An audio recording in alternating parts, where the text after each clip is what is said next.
Close your eyes, take a deep breath, and let the world around you fade. Together, we will journey to a realm where myths come alive and mysteries whisper their secrets. This is your moment to pause, to wonder, and to escape.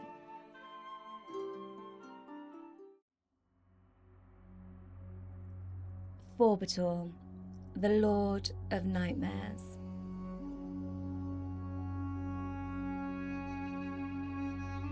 The birth of a dark power.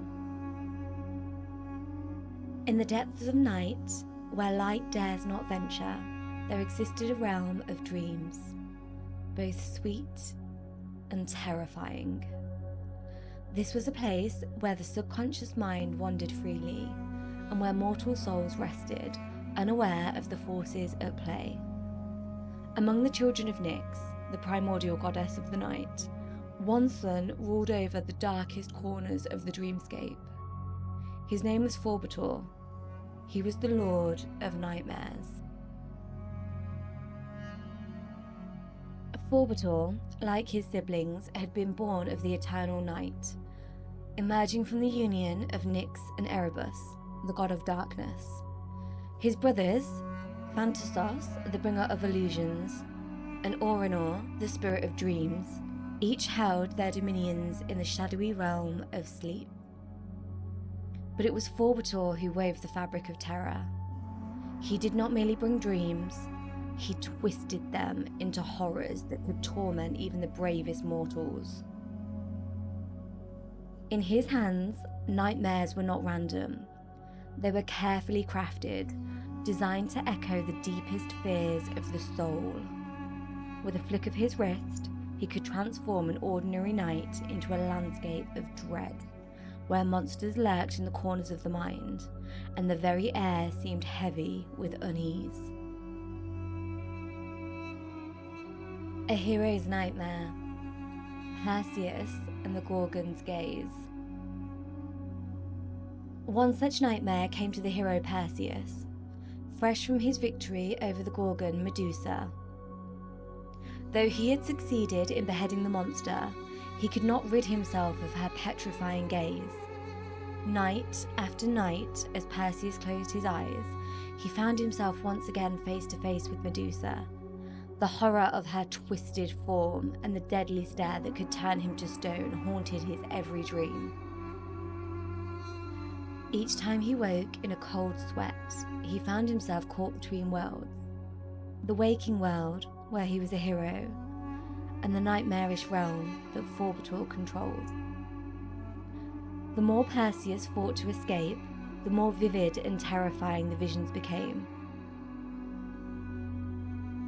He could no longer tell if it was Medusa's gaze he feared, or the overwhelming realization that his mind was no longer his own. Phobetor had planted the seed of terror, and now the hero was trapped in his own psyche. The soldier's curse, Sostratus, and the battlefield of fear. But Phobetor's reach extended far beyond heroes. Sostratus, a soldier who had seen the horrors of countless wars, was another victim of the Lord of Nightmares. After years of battle, Sostratus sought rest, hoping that sleep would bring him respite from the bloodshed. But the nightmares that greeted him were far worse than any battlefield. In his dreams, Sostratus found himself back on the front lines, surrounded by the screams of the fallen and the clash of steel. The battlefield stretched endlessly in all directions, as if the war had no end. Each night he fought the same battle, with no victory, no retreat, only the endless cycle of suffering. Faces of comrades long lost to death would rise from the ground, their eyes hollow with accusation. Phobetor revelled in these twisted visions, shaping them to reflect the soldier's deepest fear. that the violence he had inflicted in life could never be undone.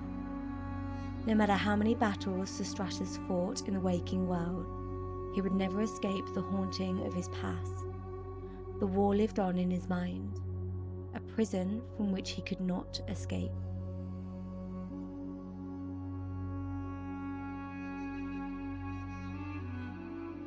The waking nightmare, the pursuit of Phobetor. The torment of the nightmares did not go unnoticed. Desperate for relief, both Perseus and Sostratus sought help from the gods.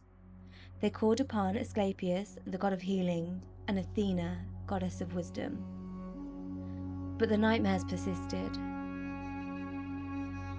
It was not until they turned to the one who governed the dream realm itself that they realized the true source of their suffering. Phobetor did not merely bring nightmares for the sake of cruelty. His power was tied to something deeper, a subconscious fear of the soul. He reveled in these fears, but they also revealed the nature of those who dreamed. A hero like Perseus could not be free of Medusa's gaze because the terror she represented was not just in the monster, but in the fear of failure, the fear of being trapped by his own success. For Sostratus, the battlefield was not just a place of death, but a mirror to his guilt, the weight of every life lost, every innocent caught in the crossfire. Phobetor did not need to create new nightmares for him. The soldier's own mind had already done that, and the Lord of Nightmares merely amplified it. Confronting the dark, a journey into the dream realm. There came a night, however, where both Perseus and Sostratus found themselves in the same dreamscape, trapped within the labyrinth of their own fears. They stood before Phobetor, who took on many forms, sometimes a shadowy figure, sometimes the twisted face of Medusa herself. The terror in the air was palpable as the two mortals struggled to break free from the grip of their nightmares. It was only then that they realized the truth. The nightmare was not the thing to fear. It was their inability to confront it. Phobetor, the master of nightmares, did not control their fears. He only exposed them. And by confronting him, by facing the terror he created, Perseus and Sostratus found the key to their release. With newfound courage, they turned their gaze upon Phobetor. In that moment, the nightmare began to lose its grip, fading as the light of understanding pierced the darkness. The Lord of Nightmares had no power over those who dared to face their deepest fears. The legacy of Phobetor, embracing the dark. Phobetor, like all gods, had his place in the natural order. His nightmares, though frightening, served a purpose. They were not punishments, but lessons, reminders of the fear we must all face if we are to move beyond them. His role was not to destroy, but to awaken the soul to the truths it sought to ignore. In the end, Phobetor retreated into the shadows of the dreamscape, leaving those who had confronted him to awaken from their nightmares with a newfound peace. Perseus and Sostratus, no longer prisoners of their terror, learned that fear, when understood, could be transformed.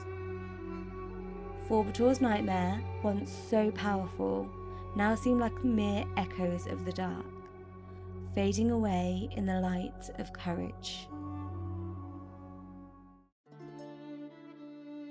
The power of nightmares. The tale of Phobetor reminds us that nightmares are not simply a place of terror, but a place of transformation. Fear, while a constant in our lives, is not something to be avoided. It is through facing and understanding our deepest fears that we discover the strength to overcome them. Phobetor, in his role as the Lord of Nightmares, was not an enemy to be vanquished, but rather a guide in the realm of the unconscious, a figure that forced mortals to confront the parts of themselves they would rather keep hidden.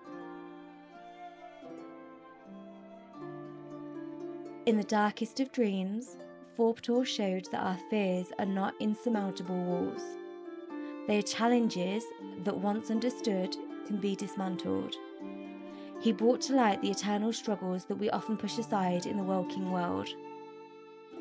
By enduring and surviving his terrifying visions, Perseus and Sostratus were able to grow, shedding their burdens of guilt and fear.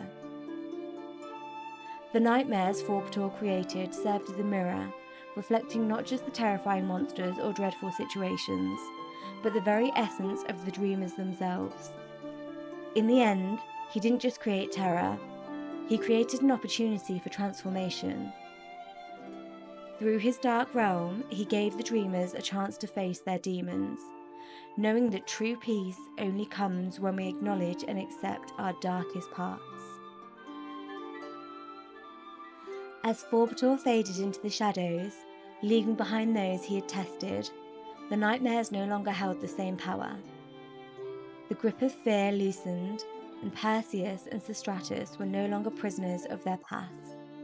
They awoke with the knowledge that they had conquered not just the nightmares Phobetor brought, but the deepest fears within their own hearts. And so, in the eternal cycle of night and day, dreams and nightmares are forever intertwined, each serving a purpose, reminding us that the path to peace is not through avoidance, but through the courage to face what lies in the dark. Phobetor, in his way, made them stronger, not by breaking them, but by helping them realize that even in their greatest fears, there is a way forward.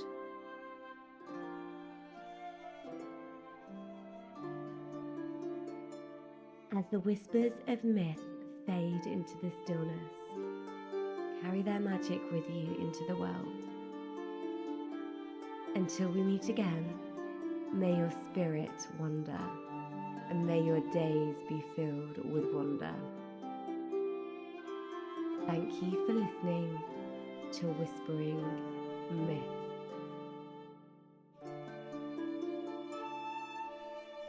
If you enjoyed this story and want to hear more, be sure to subscribe to Whispering Myth.